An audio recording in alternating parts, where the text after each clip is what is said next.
Marichiyasana 3 Variation. Marichi's third twist. Marichi is one of the 7 great sages. Jane begins in Dandasana. First she pulls her right foot toward her hip. She places her left elbow on the outside of her right knee with her fingers pointing up.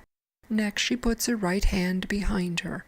Then she rotates her torso to the right. As we look at Jane's pose, we can see her left leg has rolled out.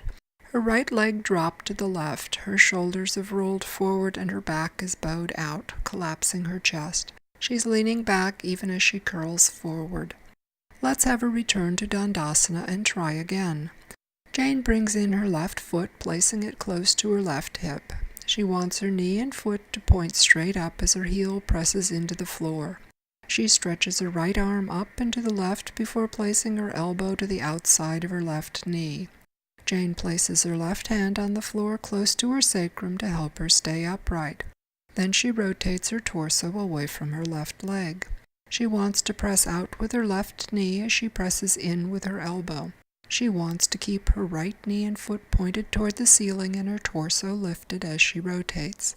To finish the pose, Jane turns her head to look over her right shoulder as she rolls her shoulders down and back. To exit, Jane releases the rotation, straightens her left leg, and returns to Dandasana. Let's watch Jane's skeleton in Marichiyasana 3.